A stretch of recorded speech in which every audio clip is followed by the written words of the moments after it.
Bonjour à toutes et à tous. Notre webinaire va commencer d'ici quelques instants, le temps que tout le monde soit bien connecté. Merci aux 350, 60 personnes qui sont déjà connectées.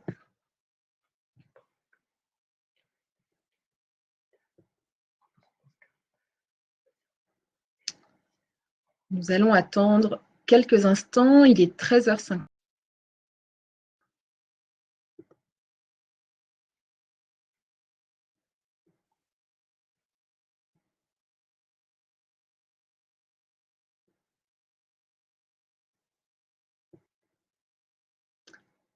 Notre webinaire va commencer d'ici quelques instants.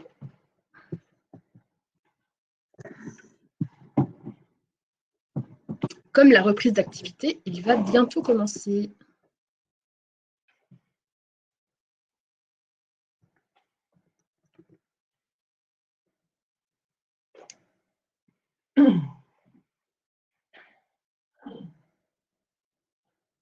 Donc, bonjour à tous. Je reçois des petits messages pour me dire que vous m'entendez bien, donc c'est très rassurant.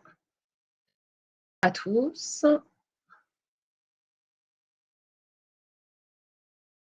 Alors, le micro et la vidéo depuis vos ordinateurs, j'ai envie de dire que je vais avoir du mal à vous aider à distance.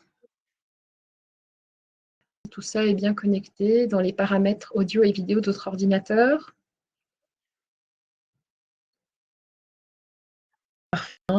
Merci pour vos retours. Donc, Audrey, pour répondre à votre question, la vidéo va durer environ entre 45 minutes et 1 heure, selon les échanges que nous aurons en fin d'intervention.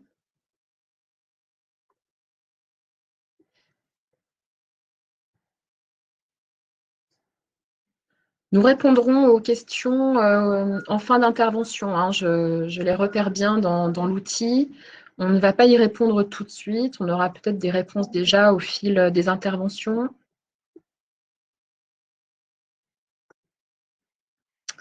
Il est 14h01. Bonjour à tous. Je vous propose qu'on attende encore 1 ou 2 minutes, le temps que tout le monde arrive à se connecter au webinaire.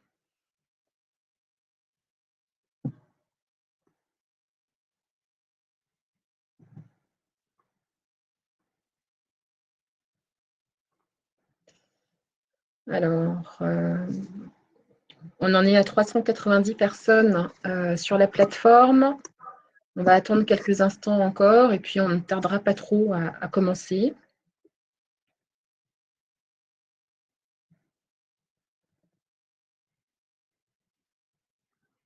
Oui, alors la personne a son micro coupé. Merci de nous le signaler. C'est normal, Virginie.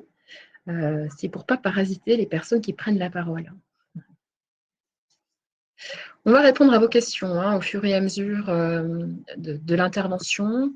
On les garde sous le coude. Si jamais on n'y répond pas durant l'intervention, on y répondra dans le temps des questions-réponses.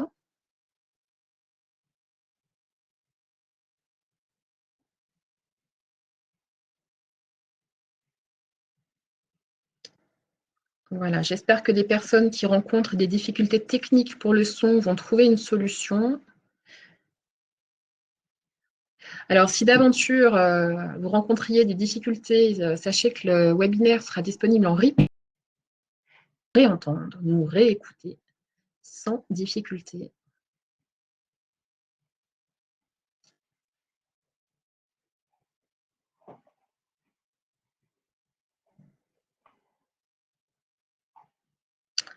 Alors, pour répondre à la question de Karen, vous n'allez pas pouvoir prendre la parole pour poser vos questions.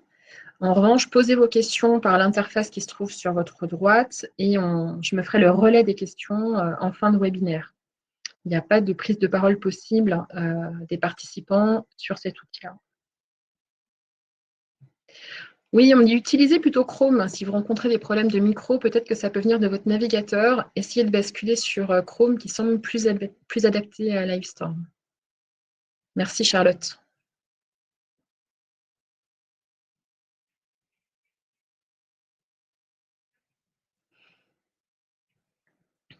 Alors, le webinaire va commencer d'ici quelques instants.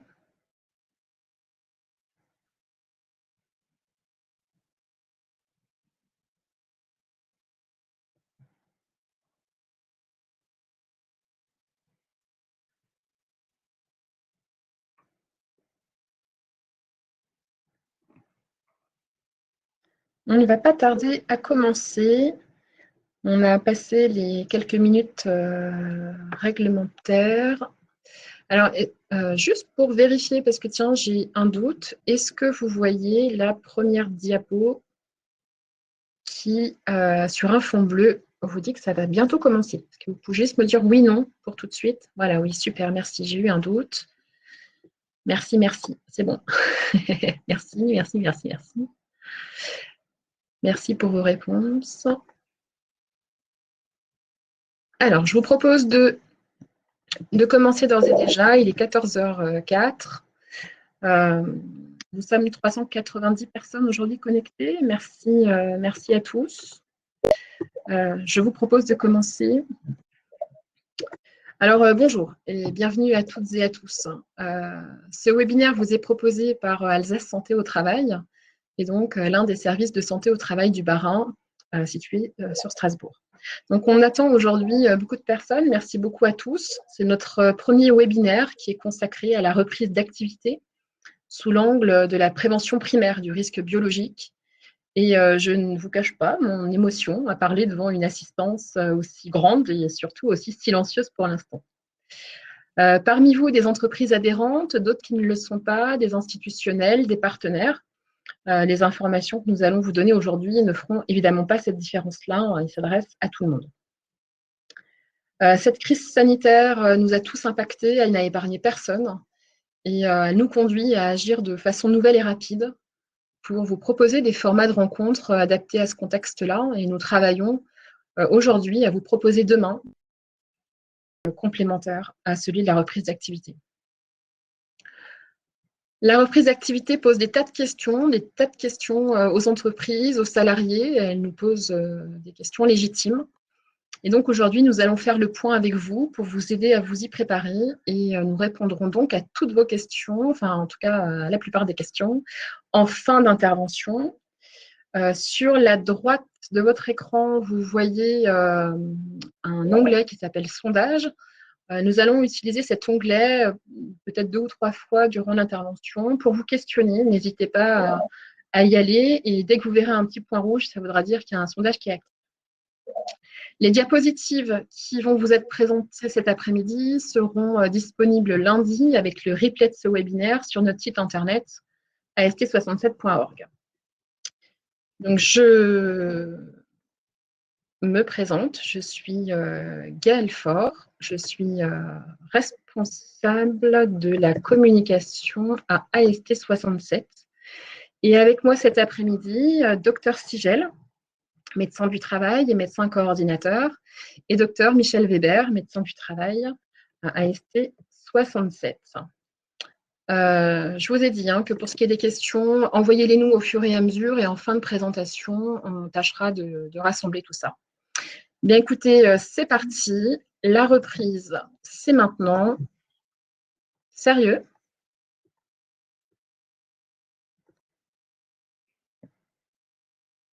Voilà, bonjour à tous. Nous y sommes. La reprise se profile à l'horizon.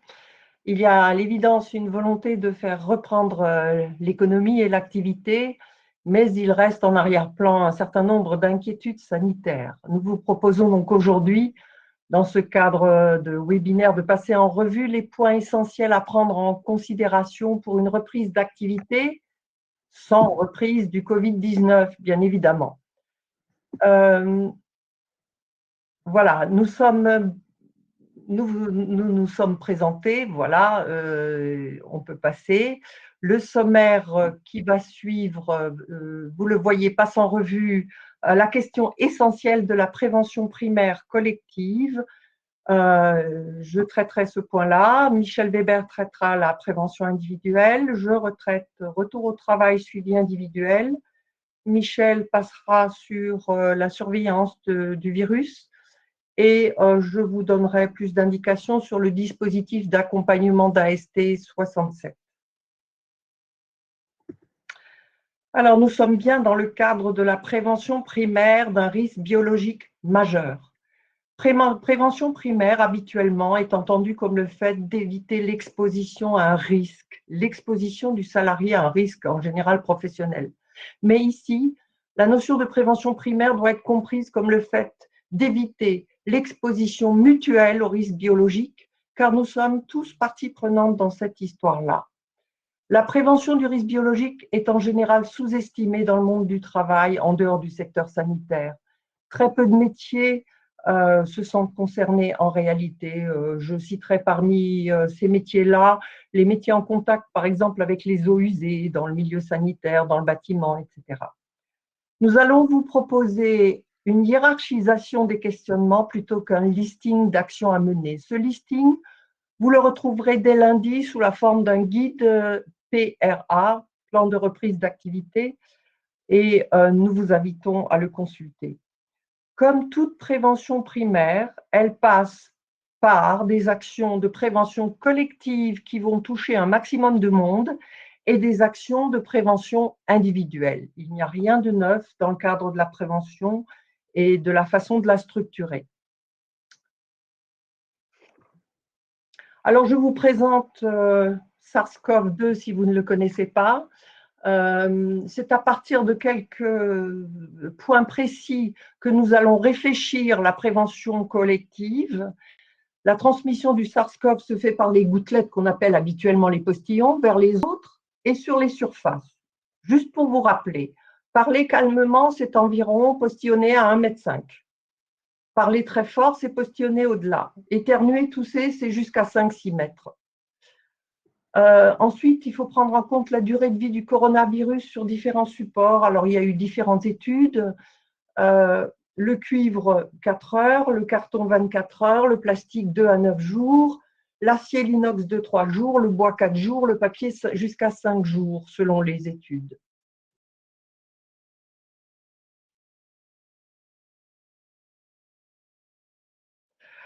Le maître mot, cela va être la distanciation sociale. Autrement dit, moins de contact. Donc, le télétravail, comme l'a rappelé d'ailleurs le ministre, c'est la règle. Mais pour télétravailler, c'est-à-dire pour travailler de chez soi, il est indispensable d'être installé correctement. Là aussi, nous avons déployé un guide pratique pour le télétravail. Il n'y a aucune raison que vous soyez moins bien installé qu'au travail, au poste sur écran. Et puis, utilisez les outils de communication à distance, visioconférence, audioconférence. Nous avons vu une explosion de ces outils-là ces derniers temps, vous le savez déjà. La distanciation sociale, ça veut aussi dire qu'il va falloir anticiper le retour au travail des personnes qui sont absolument indispensables sur le site. Ça veut aussi donc dire qu'il faut établir la liste de ces postes de travail essentiels en présentiel et anticiper les besoins nécessaires à l'activité de production, mais aussi l'activité en termes de protection individuelle. Gérer les personnes vulnérables en amont, éviter qu'elles ne reviennent. Anticiper l'accueil des salariés par un accueil dit sécurité biologique, il faut les briefer à l'arrivée. Et puis, il faut prévoir d'emblée d'évaluer le dispositif un peu à distance pour mesurer les écarts entre des protocoles parfaitement établis sur le papier, mais peut-être difficiles à déployer en réalité et dans le contexte du travail. Donc, il faut réajuster sans cesse. La distanciation sociale, elle se réfléchit aussi dans dans le venir au travail et dans le retour à domicile. Il faut recommander le transport individuel.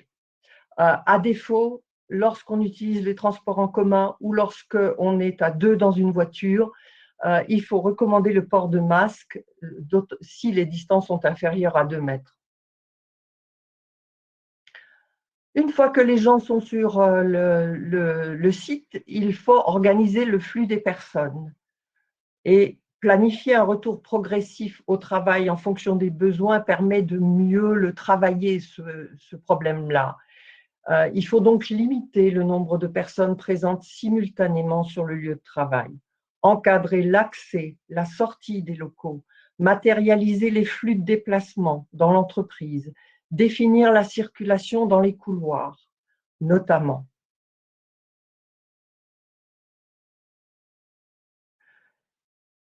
La question de l'accès des personnes extérieures doit aussi être réfléchie.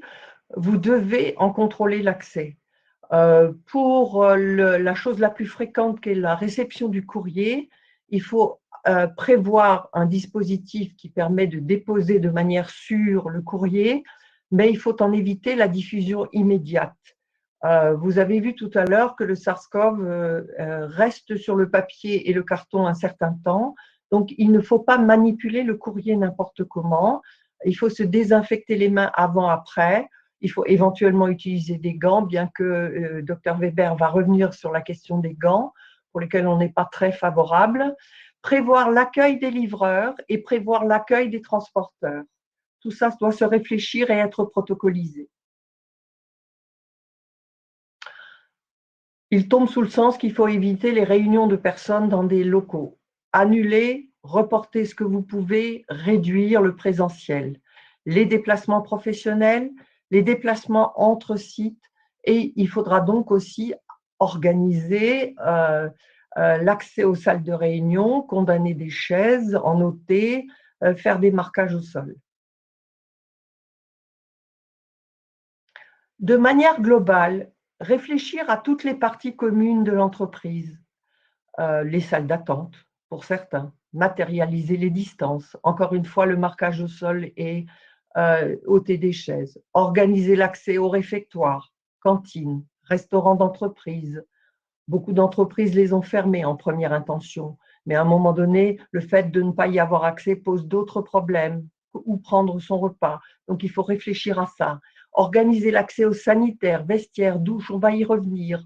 Proscrire les réunions de fumeurs à l'extérieur des locaux ou autour d'une machine à café ou autour du cendrier. De manière globale, pour arriver à respecter une distance sociale d'au moins 2 mètres, il faut revoir en fait toute l'organisation du travail. Et moins vous êtes de monde sur le lieu de travail, et plus facile ce sera, parce que vous aurez la place. Les équipes doivent être revues et peut-être les horaires de travail qui vont avec. Il n'est pas exclu d'organiser le travail en contre-équipe pour avoir une équipe du matin, l'après-midi, avoir moins de monde sur le site en même temps. Il faut revoir l'implantation des postes de travail et des bureaux et veiller tout particulièrement à l'organisation des open space. Veiller à l'implantation des bureaux dans les open space, qui sont un point de vigilance très important, et aussi marquer les flux de personnes et des visiteurs dans les open space avec les distances de sécurité. De manière générale, c'est le moment de se poser la question de la politique globale d'hygiène en entreprise, sujet qui est souvent un peu sous-évalué. Mettre en place des protocoles de nettoyage. Pour ce qui concerne le Covid, réfléchir à tout ce qui est régulièrement touché. Bornes d'accueil, badges, poignées de porte, interrupteurs, boutons d'imprimante, j'en passe, hein, clavier, souris, etc. Les outils de travail dans les ateliers aussi. Revoir toute la question du nettoyage des sols et des surfaces. Nous avons vu, nous, médecins du travail, diminuer les budgets de ces nettoyages au fil des ans. Il est temps de se repencher là-dessus. Et puis, réfléchir aussi à la question des vêtements de travail en production, ne pas laisser les salariés les rapporter chez eux. Prévoir la traçabilité de toutes ces actions de nettoyage, notamment quand il y a partage d'un poste de travail. Enfin, nettoyer, désinfecter. Nettoyer, désinfecter, ça veut dire laver, déterger, désinfecter après ou en même temps, à l'humide si possible, éviter l'aspirateur pour disperser, désinfecter en utilisant un désinfectant commercial ou tout simplement de l'eau de Javel. Et pour tout ce qui est lavage, à partir de 60 degrés, le SARS-CoV ne résiste pas. Donc, quand c'est possible, faire laver à 60 degrés. Pour ce qui concerne l'hygiène des postes de travail, et notamment du travail sur écran, il faut nettoyer, prendre l'habitude de nettoyer régulièrement le clavier, la souris, l'écran, et privilégier l'utilisation du haut-parleur au combiné du téléphone là où c'est possible. faut prévoir la désinfection des mains avec du gel qui serait sur un bureau ou un poste de travail chaque fois qu'on manipule un masque.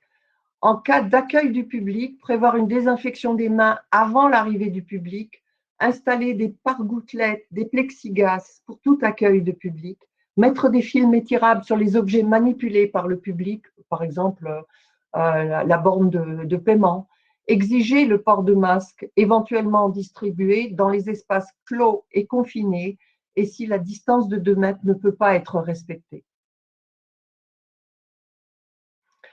Pour ce qui est de l'hygiène globale, il faut également voir la question de la ventilation des locaux. Le maître mot aujourd'hui, c'est aération régulière des pièces par voie naturelle. Au moins 15 minutes, au moins 3 fois par jour. Au moins 15 minutes, au moins 3 fois par jour. Pour ce qui est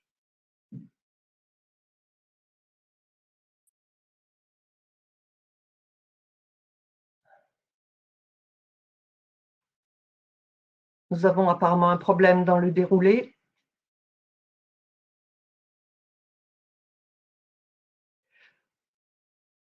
Pour ce qui est de la ventilation mécanique, il y a des protocoles précis pour la ventilation mécanique.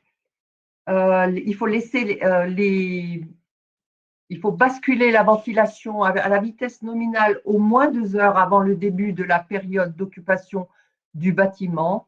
La nuit et le week-end, ne pas désactiver la ventilation, mais laisser fonctionner à vitesse réduite.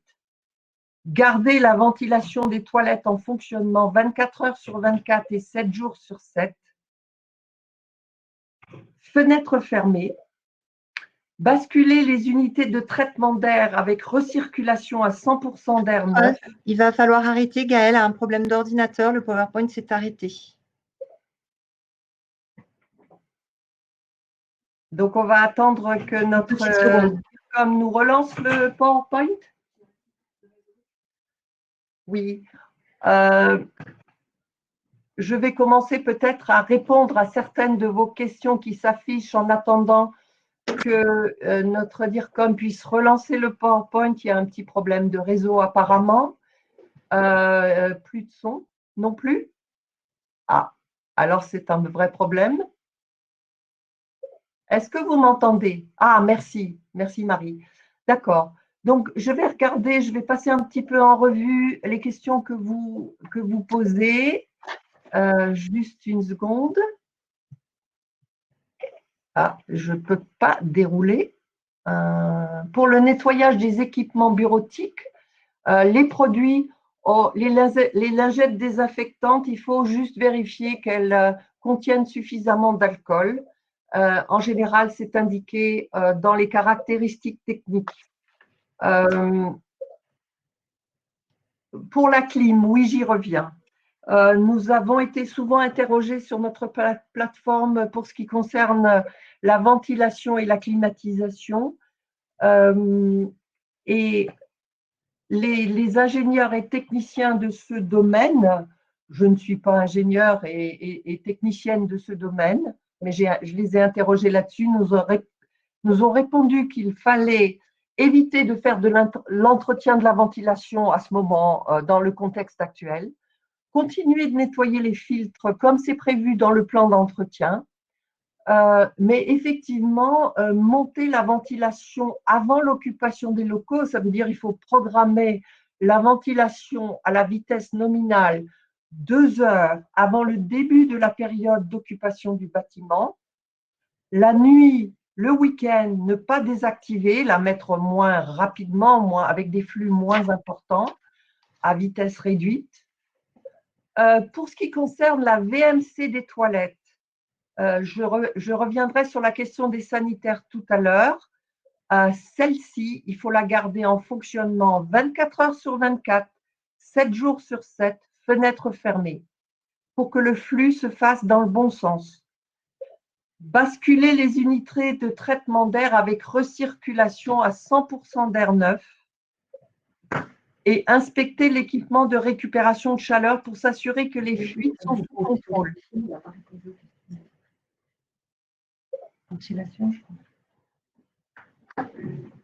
Ensuite, pour ce qui… Donc, vous dites, Véronique, que vous avez une machine qui traite l'air de l'Institut, qui renouvelle régulièrement l'air en 90 minutes. Dois-je… Ça saute tout le temps, j'ai du mal à vous suivre. Voilà. Je vais reprendre peut-être quelques questions qui ont défilé avant pour fluidifier. Vous avez pu les noter. Des personnes posaient des questions par rapport aux surfaces des commerces et au nombre de clients. Il faut rapporter la surface à la distanciation sociale qui est préconisée. Donc, nous, on dit quand même plutôt 2 mètres qu'1 mètre et voir comment votre commerce est organisé. Et je pense que vous aurez également des préconisations plus précises par votre fédération. Mais il faut calculer en fonction de la surface. J'ai vu une question sur les auto-écoles. Je me permets d'interrompre. On dit en moyenne 4 mètres carrés par personne. Donc, ce qui voudrait dire qu'incluant, vous parliez d'une surface de 28 mètres carrés, ça veut dire 7 personnes au maximum dans le magasin. Il y avait une question sur une auto-école. Alors là, j'avoue que oui, vous dites la distanciation ne peut pas être respectée, donc on pourrait imaginer le port de masque pour les deux, mais il est possible que pour les auto-écoles, il y ait des directives particulières qui soient données là aussi par le gouvernement sur ces activités spécifiques. Alors, je me permets de reprendre le fil, pardon, pour cette interruption technique, mais je vois qu'on reste agile jusque dans les webinaires. Si vous en êtes d'accord, on peut reprendre le diaporama? Oui. Alors, peut-être juste faire un point comme j'ai été sortie on du est toujours resté à la ventilation. Ok, très bien. Alors, on va essayer Quelqu'un de posait la question de, quand vous parlez de ventilation, parlez-vous de climatisation? Donc, il faut préciser, Françoise. On en est donc ici. Oui, et ici, on avait compris ça, voilà. Donc, super. Si on parle de la ventilation, on parle de vitesse nominale, que ce soit de la ventilation ou de la climatisation. Ventilation mécanique, VMC ou climatisation. On parle de vitesse nominale, de vitesse réduite. On parle d'unité de traitement d'air avec de l'air neuf à 100%. Et il faut inspecter, lorsqu'il y a récupération de chaleur, il faut inspecter que les fuites.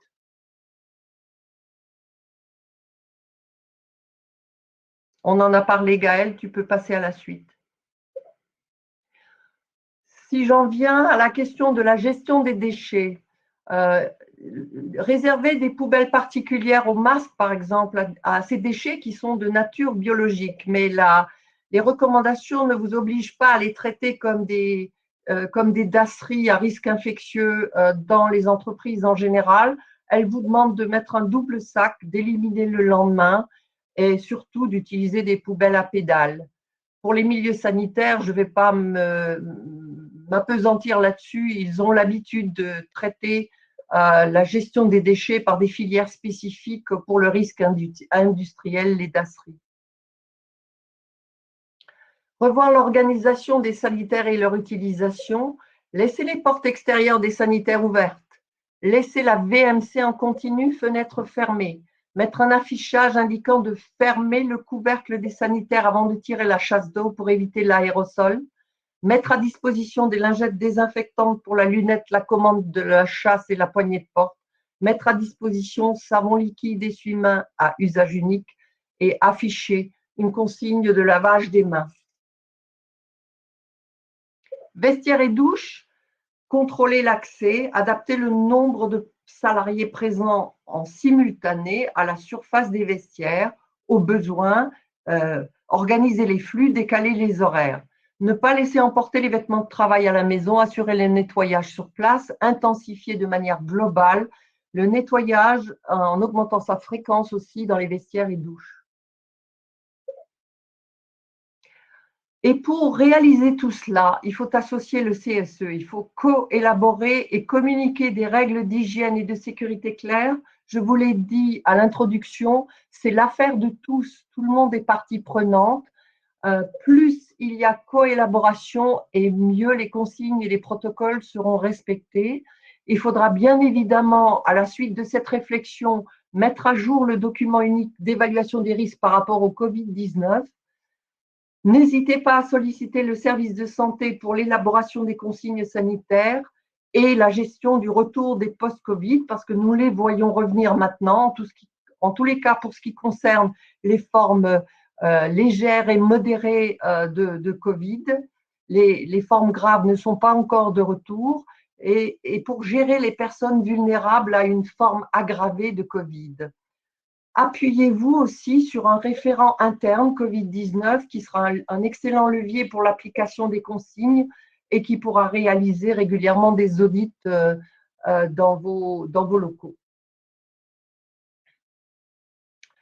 Lorsque je parle de distanciation sociale et d'utiliser des outils à distance, nous avons eu énormément d'alertes sur la sécurité informatique, à la fois de nos instances, et puis il suffit d'ouvrir Internet ou des journaux. La sécurité informatique est une préoccupation majeure aujourd'hui. Il faut utiliser des outils sécurisés. Parce que ça peut être extrêmement délétère pour une entreprise. Respectez les consignes de sécurité de votre entreprise, appliquez les mises à jour de sécurité, utilisez l'antivirus, etc. Je vais passer rapidement. Vous aurez un lien pour actualiser, pour vous renseigner sur ce sujet de manière plus approfondie dans le webinaire. Et puis, les points RH qui sont essentiels parce qu'il faut réorganiser le dialogue social. Le confinement a provoqué un éclatement du collectif de travail. Il faut les informer, les former sur les nouveaux dispositifs sanitaires. Il faut communiquer avec vos collaborateurs sur les décisions prises, les décisions anticipées, même si cela va très vite. Il faut communiquer sur votre plan de reprise d'activité, vos contraintes et les possibilités d'accompagnement psychologique. Gardez le lien avec les collaborateurs en télétravail ou en arrêt de travail. Pensez aux dérogations pour qu'ils puissent se déplacer et anticiper les reprises de travail post-Covid des personnes vulnérables. L'adhésion des salariés aux consignes de sécurité est essentielle.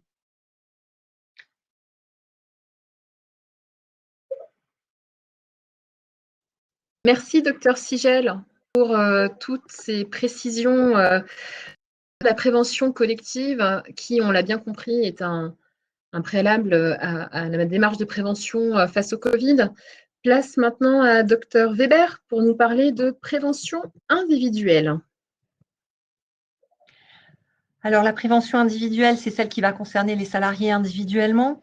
Elle est très variable, évidemment, selon le poste de travail. J'ai vu défiler un certain nombre de questions et bien évidemment, les réponses ne vont pas pouvoir être données poste de travail par poste de travail.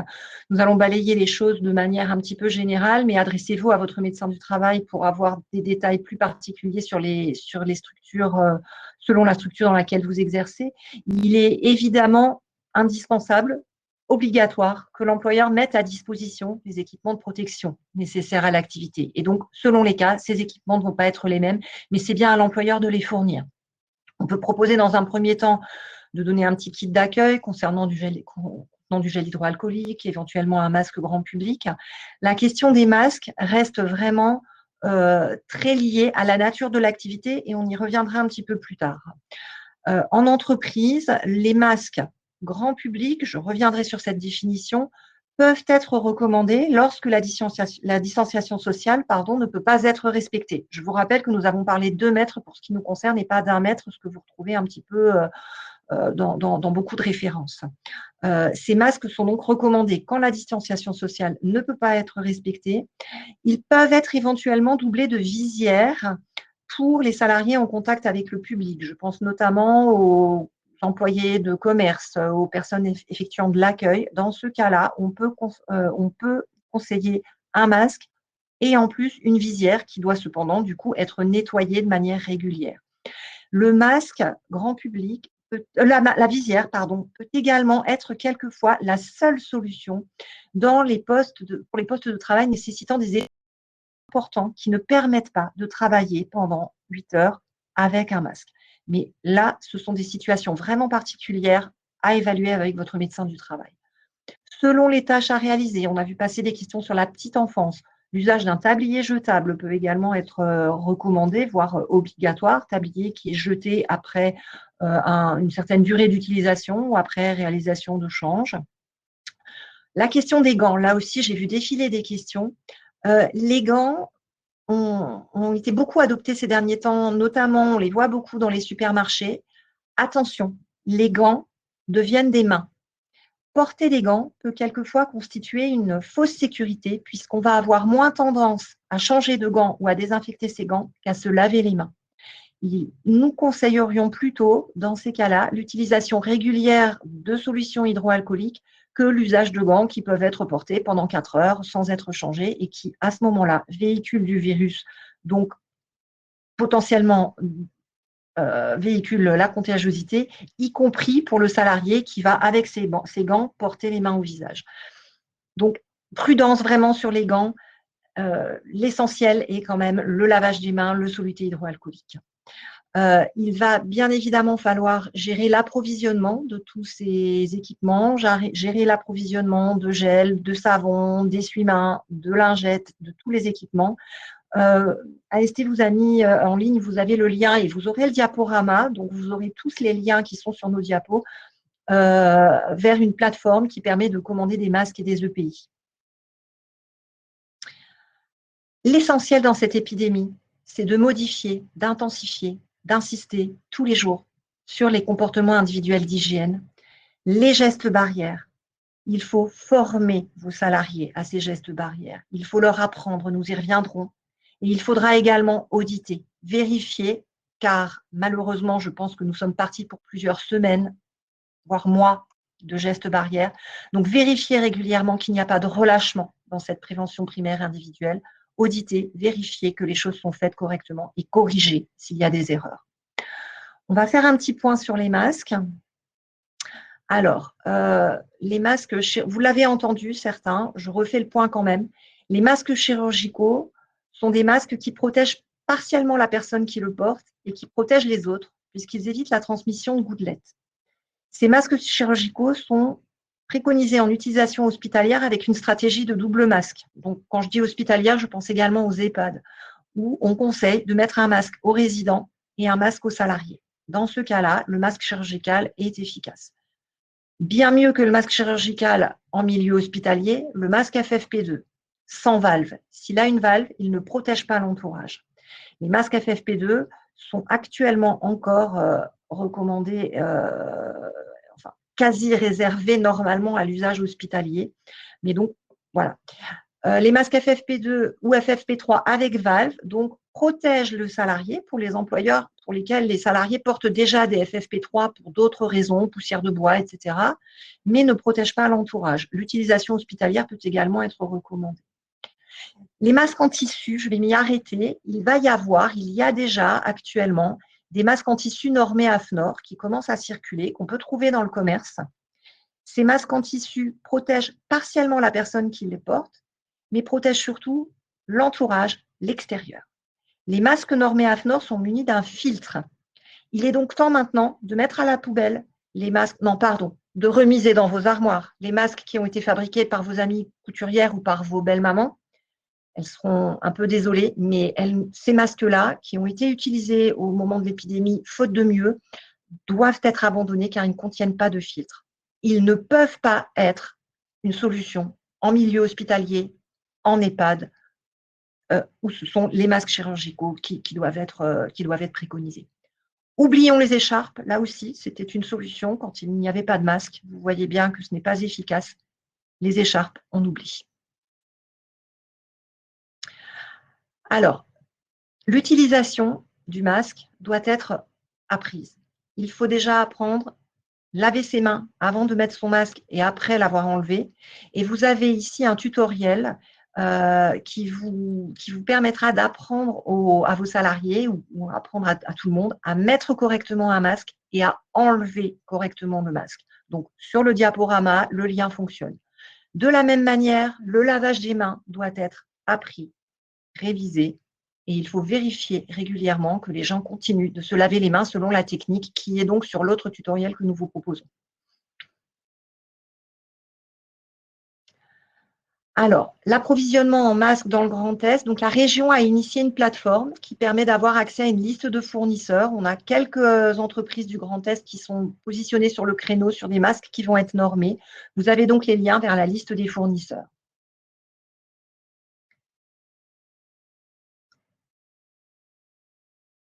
C'est vrai que si je coupe mon micro, on ne va pas m'entendre. Merci, Dr Weber, pour ce point très précis sur la prévention individuel. Vous avez posé de nombreuses questions sur les masques, sur la climatisation, la ventilation depuis tout à l'heure, sur les vêtements. On fera un focus sur ces questions-là en fin d'intervention. Docteur Sigel, est-ce que vous voulez bien du coup nous faire un point sur le retour au travail et le suivi individuel? Voilà, le retour des salariés au travail lorsqu'ils sont de retour de chômage partiel ne nécessite pas de visite de reprise. Néanmoins, aujourd'hui, il y a beaucoup de salariés qui reprennent en post-Covid ou des salariés qui interpellent l'entreprise alors qu'ils sont vulnérables. Nous vous recommandons très vivement de les adresser au service de santé, soit ils ont été en arrêt de 30 jours et il s'agit d'une visite de reprise, soit il s'agira d'une visite à la demande de l'employeur. Nous déployons un questionnaire qui nous permet d'évaluer s'il y a un risque résiduel. Dr Weber interviendra peut-être ou répondra aux questions sur les nouvelles règles à compter du 1er mai concernant les personnes vulnérables. Je vous invite d'ores et déjà à vous connecter au site d'amélie.fr puisqu'à compter du 11 mai, il n'y aura pas d'arrêt de travail, mais du chômage partiel pour ces personnes-là. Donc, tout est très bien détaillé sur le site d'amélie.fr. Et puis, l'accompagnement psychologique, pourquoi? Parce qu'il y a eu rupture avec l'activité professionnelle. Il y a souvent un décalage complet entre les salariés qui étaient en activité partielle et les salariés en télétravail et ceux qui étaient en présentiel.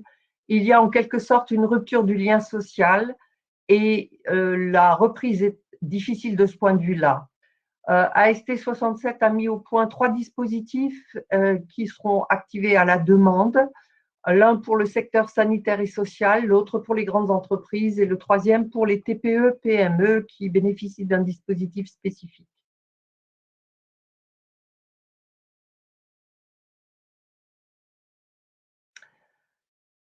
Depuis le 17 mars, au lendemain du confinement, nous avons créé une plateforme téléphonique et mail qui a traité jusqu'à 5000 messages. Elle a été animée par une dizaine de médecins qui ont travaillé en téléconsultation. À partir du 4 mai 2020, 30 équipes vont reprendre dans les 7 secteurs géographiques d'AST 67 dans le Bas-Rhin.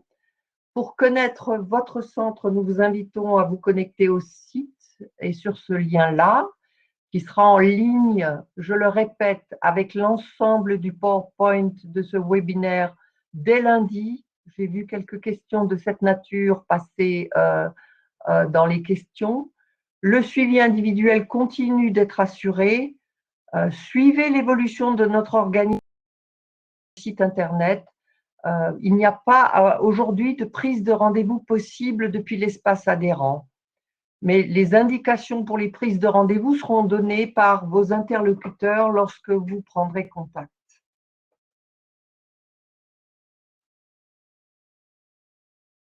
Merci, docteur Sigel. Docteur Weber, est-ce qu'on peut faire un point sur la surveillance de l'apparition du virus dans l'entreprise? Beaucoup d'entreprises se questionnent sur le retour de salariés qui ont été en contact ou bien déjà contaminés. Des réponses?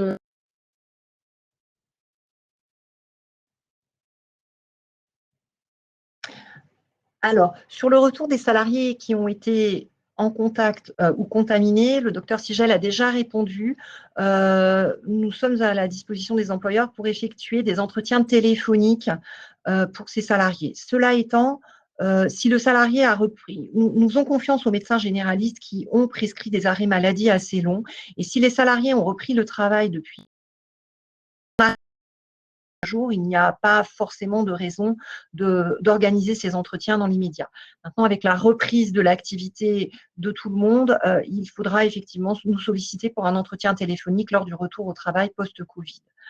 Mon propos va être plutôt la question de la surveillance par la suite de la réapparition du virus dans l'entreprise.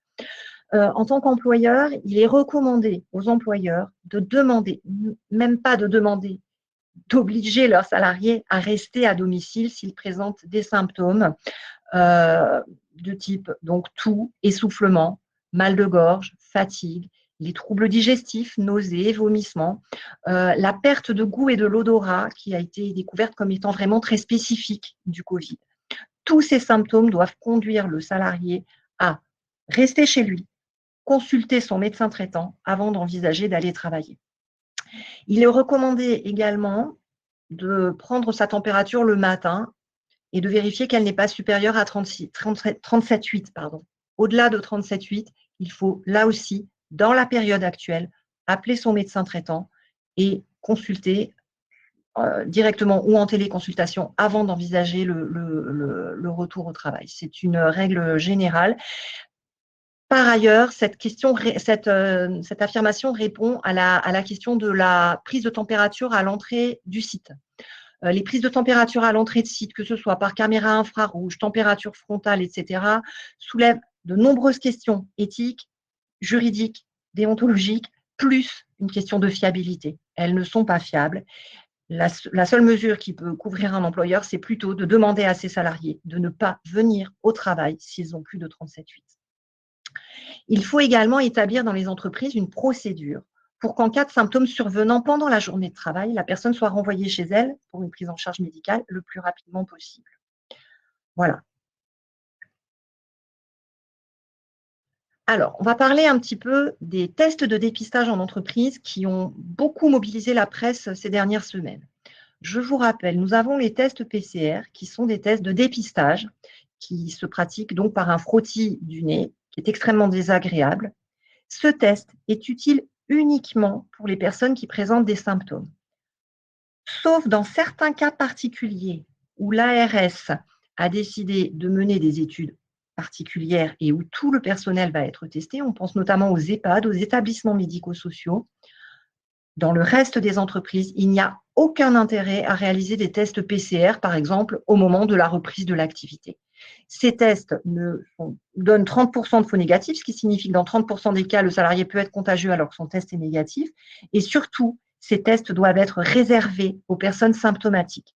Il va y avoir un espèce de système de surveillance de la contagiosité et de l'apparition du virus, différent de celui qu'on a connu avant au début de l'épidémie, qui sera mis en place, mais par le gouvernement, par les services de santé publique, pas par les services de santé au travail. Et ces tests n'ont aucun intérêt pour la reprise de l'activité d'une entreprise.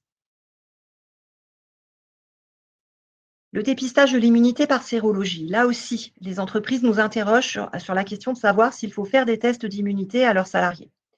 Il y a deux types de tests. Les sérologies qui permettent un titrage des anticorps, ça se pratique au moyen d'une prise de sang, ou des sérologies possibles sur une goutte de sang, comme pour les diabétiques. On fait une petite piqûre et on a un résultat positif ou négatif.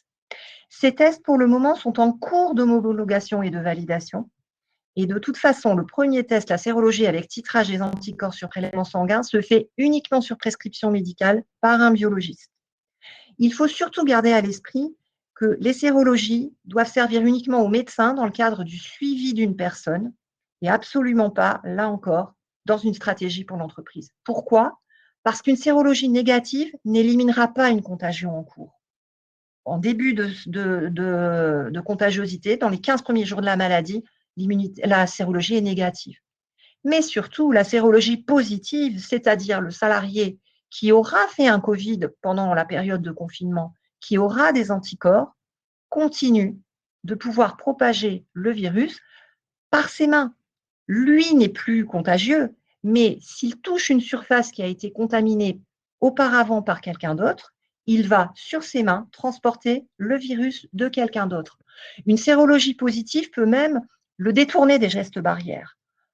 Il faut garder à l'esprit que même malade, même ayant été malade et même guéri, même avec une sérologie positive, il faudra continuer pour nous tous à respecter les gestes barrières et le lavage des mains pour juguler cette épidémie. Il est question de réaliser des tests à titre épidémiologique dans certaines entreprises bien spécifiques pour avoir une idée de l'immunité du personnel. Mais ces tests seront réalisés, là encore, par les organismes de santé publique et ne relèvent pas des entreprises.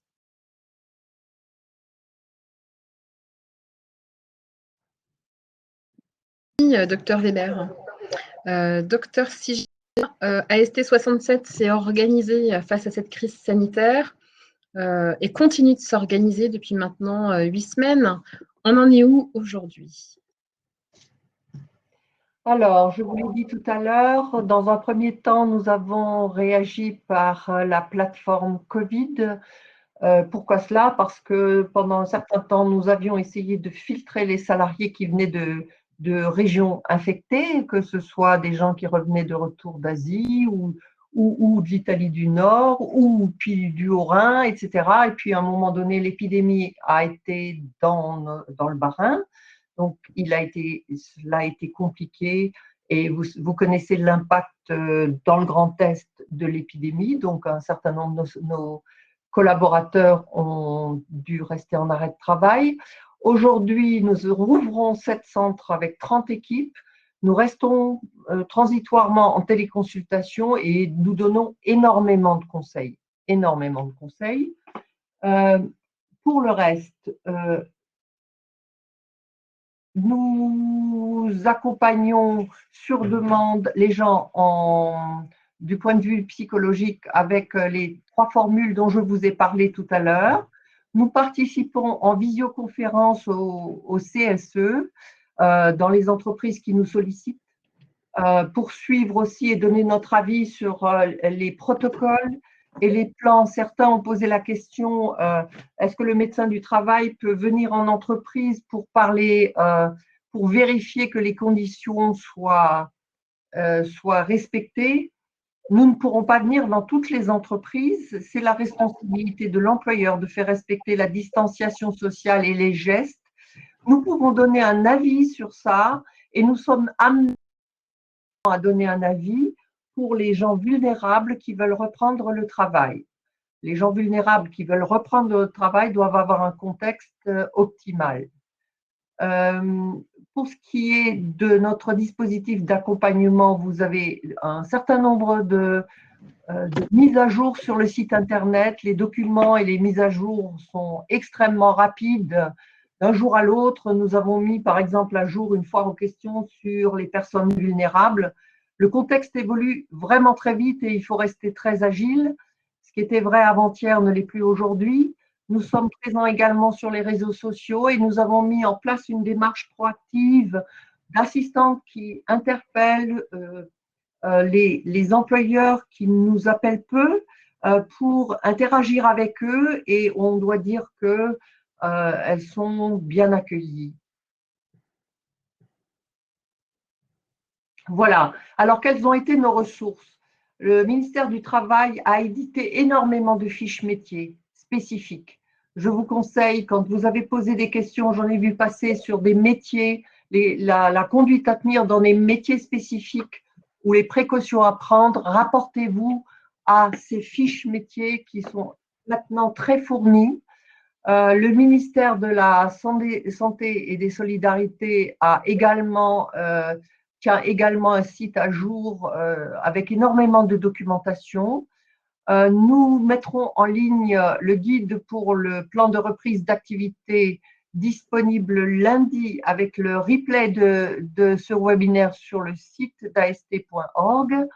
Et nous nous inspirons de tout le suivi des avis du Haut Conseil en santé publique et des avis de l'Académie de médecine, l'Académie nationale, pour mettre nos documents en conformité avec ce que nous savons de l'épidémie et des dernières recommandations en la matière. Je vous remercie de votre attention. Merci, docteur Sigel. Merci, docteur Weber. Alors, durant vos interventions, on a reçu de multiples questions. Vous les avez vues défiler, vous aussi, mesdames, sur votre droite.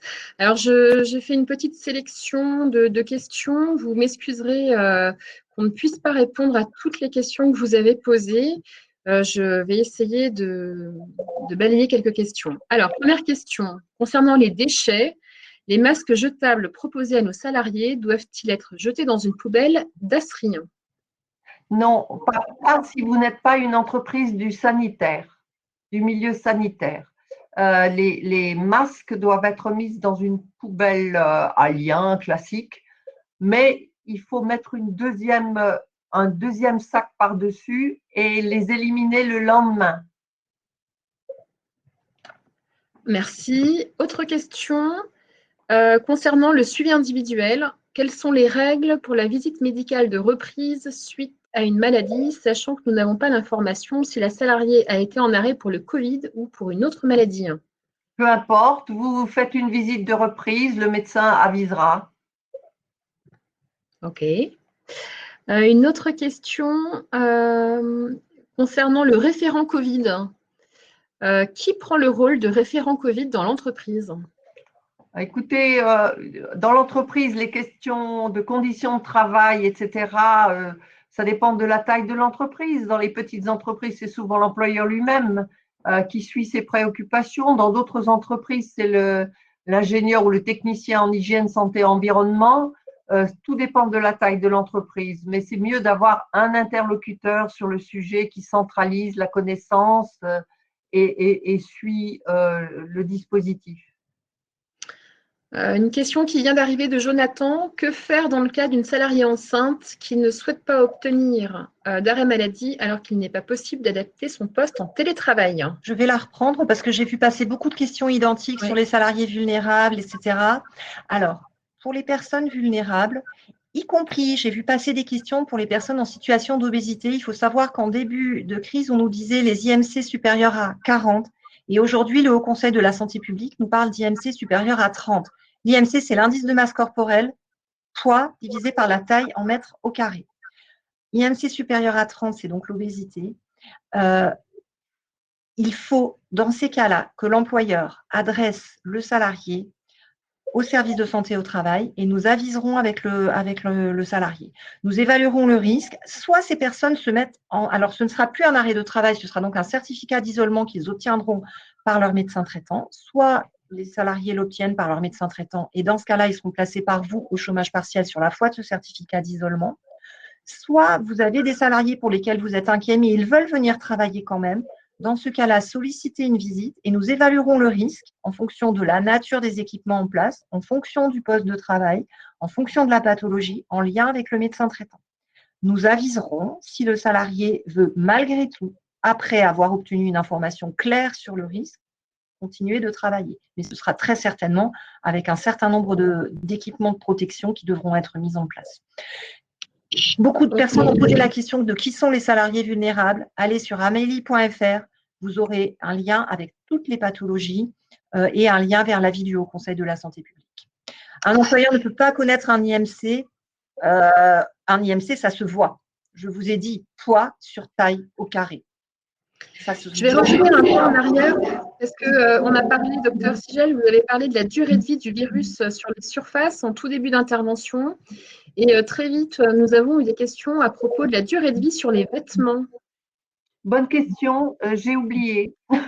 Donc, je le rajouterai. Et j'ai déjà, sur les tissus, je ne suis pas sûre qu'on ait des études, mais je vais revérifier et je le mettrai dans le webinaire d'ici, dans le PowerPoint d'ici lundi. Merci. Docteur Weber, beaucoup de questions sur les masques, sur les visières. Claude demande, concernant les visières, y a-t-il des normes à respecter, surtout concernant les visières fabriquées à base d'imprimantes 3D?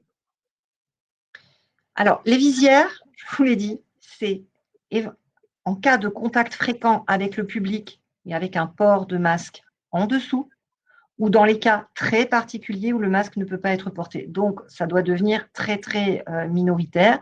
Il faut les nettoyer régulièrement avec le même type de solution que ce qui sert à désinfecter les surfaces. Je n'ai pas vraiment il n'y a pas eu à ma connaissance de normes. On en a beaucoup parlé. Il y a eu beaucoup de tutoriels sur Internet où je fabriquais ma visière, y compris avec des bouteilles plastiques. Je ne suis pas très, très favorable à cette solution de la visière qui doit vraiment être réservée à des cas particuliers. Je voudrais revenir, j'ai vu passer une question sur les arrêts de travail prescrits par les médecins du travail, parce que ça, j'en ai vu passer quelques-unes aussi. Ça a été un effet d'annonce. On a annoncé ça à l'issue d'un conseil des ministres. Ce n'est toujours pas en place et de toute façon, si la mesure devait un jour être mise en place, il était prévu qu'elle s'arrête au 31 mai. Donc, je pense que cette mesure ne sera finalement jamais mise en place. Aura-t-on une liste des personnes vulnérables en entreprise? Est-ce qu'on doit questionner nos salariés, nous demande Julie. Non, il faut que vous éditiez. Nous avons sur notre foire à questions sur le site internet, vous avez une proposition de notes que vous devez donner à vos salariés en leur demandant de la lire, d'en prendre connaissance. Et c'est tout. Oui, votre responsabilité d'employeur sera dégagée. Alors, si vous avez un doute, vous pouvez, parce que j'ai vu passer des questions de cette nature, comme employeur, si vous avez un doute en raison d'absentéisme, en raison d'obésité, etc., en raison de votre connaissance des salariés, vous pouvez demander une visite occasionnelle à la demande de l'employeur qui s'impose aux salariés, au service de santé.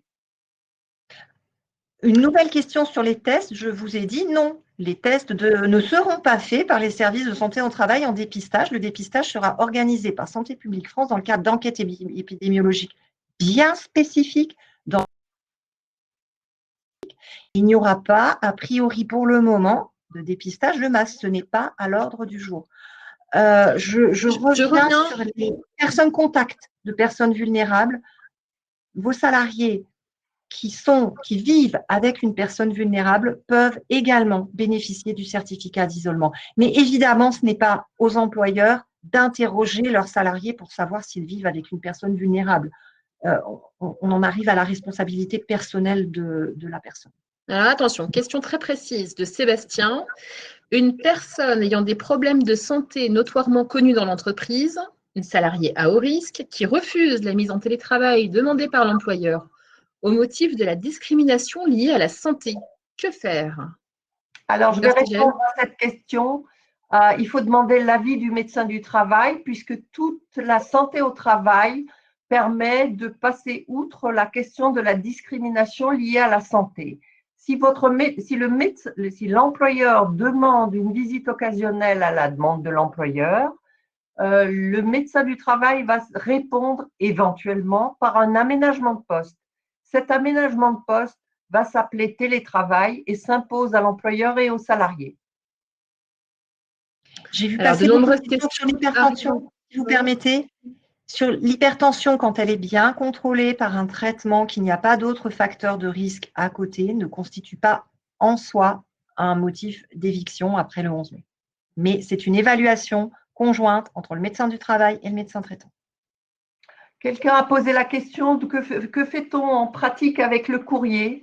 Nous recommandons de prévoir un bac de réception dans un endroit un peu sécurisé pour que le courrier ne disparaisse pas, mais traitez-le le lendemain. On dit que le SARS persiste sur le papier, le carton, plusieurs jours, mais il faut comprendre ça aussi comme une charge virale. S'il y avait, et ce n'est pas dit, s'il y avait une charge virale importante au début, en 24 heures, elle est quand même beaucoup moins importante. Donc, ne le diffusez pas tout de suite. C'est la seule recommandation, attendez 24 heures. Et de manière générale, attendez 24 heures. Il y a beaucoup de questions autour de la machine à café, au sens propre et au sens figuré. Elle est condamnée. Oui, nous n'allons pas nous faire des amis, mais condamner la machine à café. Voilà. Et assurer le nettoyage, on l'a dit en début d'intervention, de tous ces boutons qui sont touchés par tout le monde. Trouver d'autres moyens d'assurer le lien social que la machine à café. Voilà, c'est ça que ça veut dire. J'ai aussi quelqu'un qui a posé la question. Nous sommes entreprise agroalimentaire, nous imposons le port de masque pour toutes les entreprises extérieures. Est-ce que nous faisons bien? Oui, avec du gel hydroalcoolique selon la situation qu'on vous a expliqué tout à l'heure. Donc, le masque, oui, mais il faut aussi se laver fréquemment les mains. Quelqu'un a posé la question, mais pourquoi du gel hydroalcoolique qui irrite les mains? Évidemment, l'eau et le savon, c'est mieux, mais parfois, ils ne sont pas accessibles. Pour un lavage répété, la question, c'est la répétition.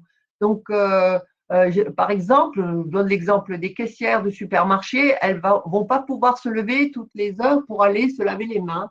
Donc, il est important, on les voit souvent porter des gants, mais il faut qu'elles nettoient leurs gants ou qu'elles nettoient leurs mains en dessous, l'un ou l'autre. On va revenir sur la question on va revenir sur la question des salariés vulnérables, parce qu'il y a beaucoup de questions sur le sujet.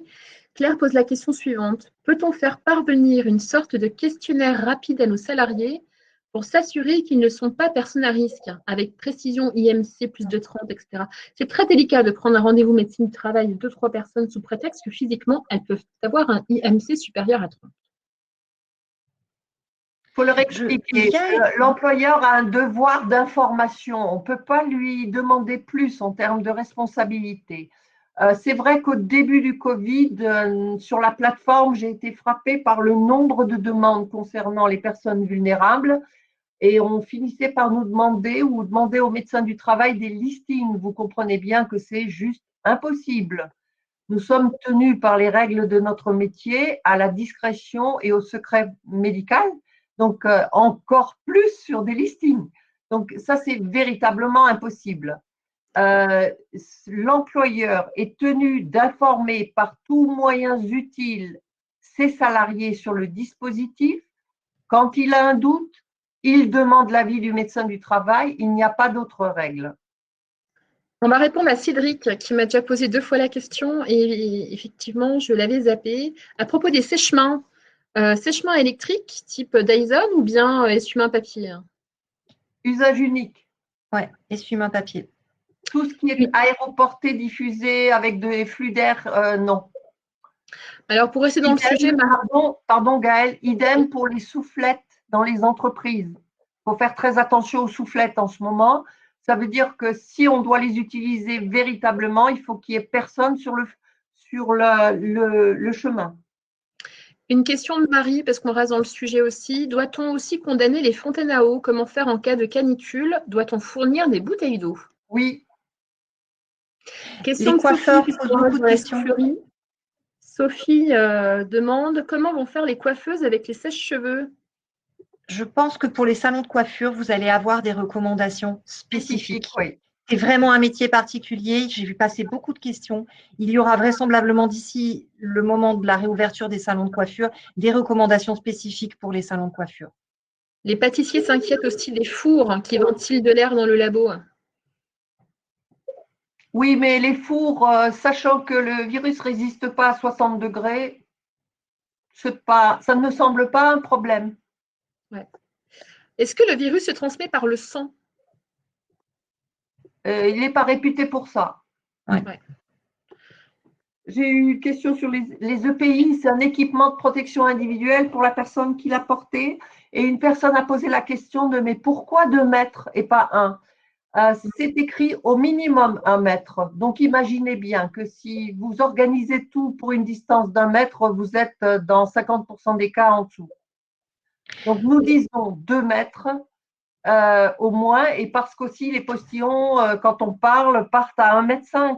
Donc, les médecins disent 2 mètres.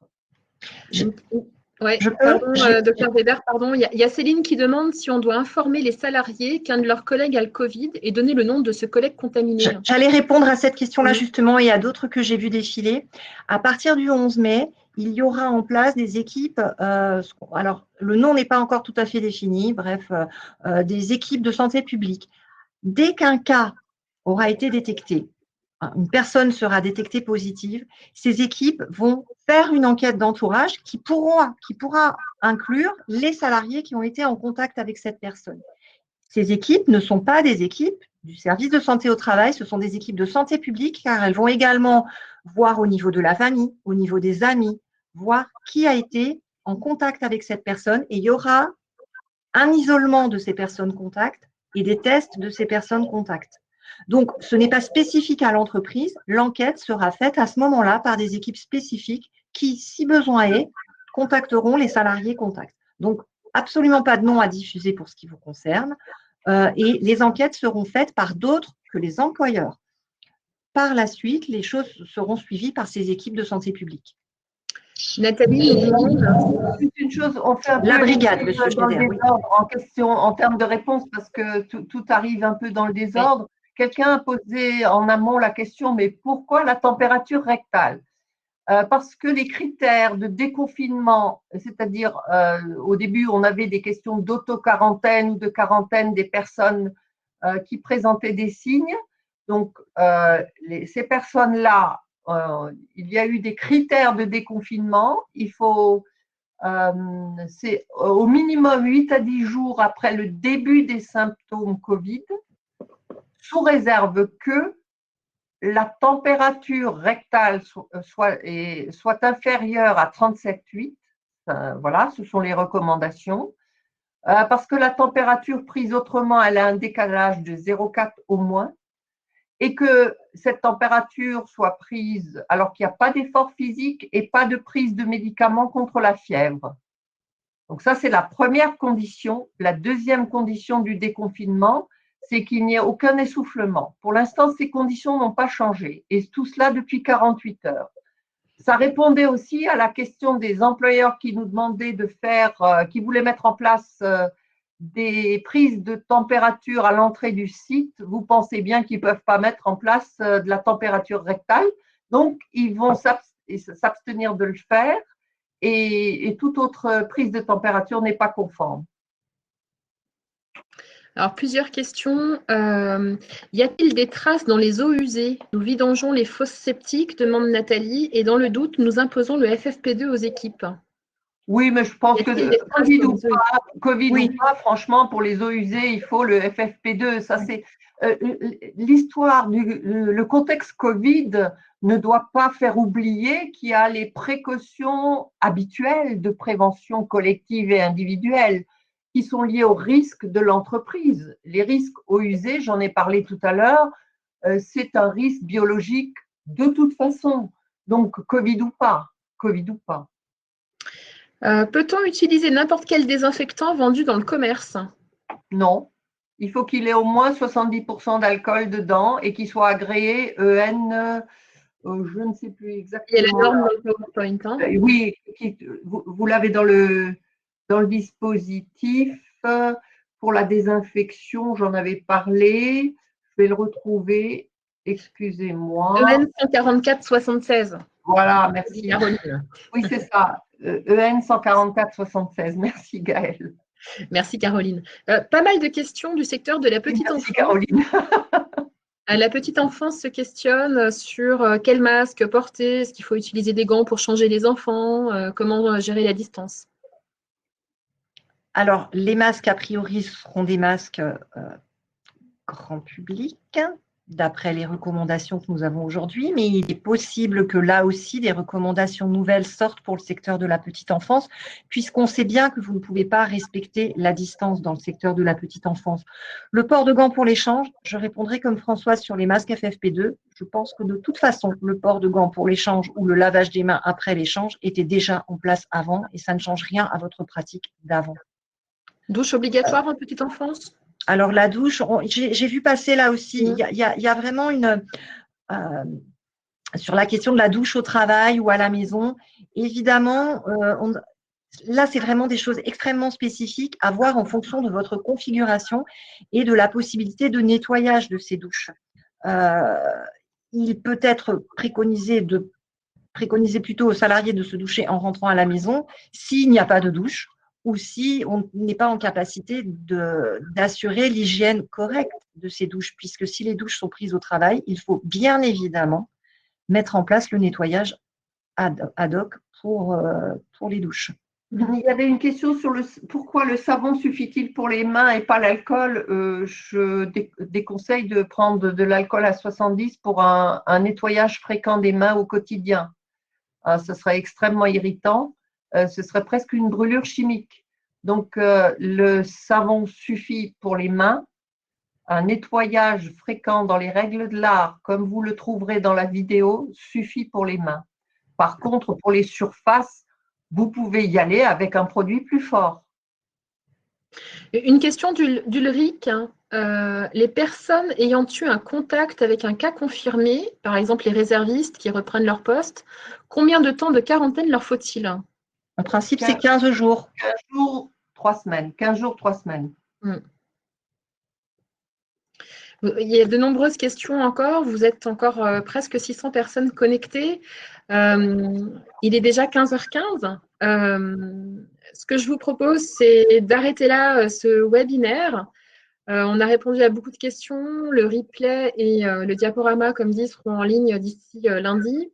Et puis, contactez vos équipes Restez pas avec des questions sans réponse. François Sigel vous l'a dit tout à l'heure, on a remis des équipes opérationnelles dans les secteurs. Sur notre site internet, dans les dernières actualités, vous allez retrouver leurs contacts à partir de mardi. Vous pourrez les contacter. N'hésitez pas, contactez-les. Les équipes sauront vous répondre. Et s'il vous plaît, pour la bonne santé mentale de nos assistantes qui vont être obligées de répondre au téléphone, privilégiez, s'il vous plaît, le mail.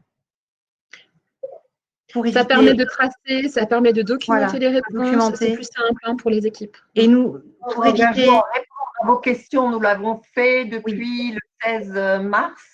Nous continuons de répondre à vos questions. Ça nous permet de prendre la mesure des différentes problématiques.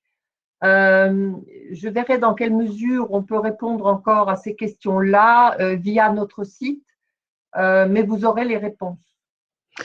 Merci à tous pour ce webinaire chez nous 100% féminin. Merci à tous et puis rendez-vous prochainement pour d'autres webinaires sur d'autres thématiques. Bonne reprise pour ceux dont ce sera l'actualité dans les prochains jours. Et d'ici là, prenez soin de vous et bon week-end de repos, je l'espère. Au revoir. Au revoir.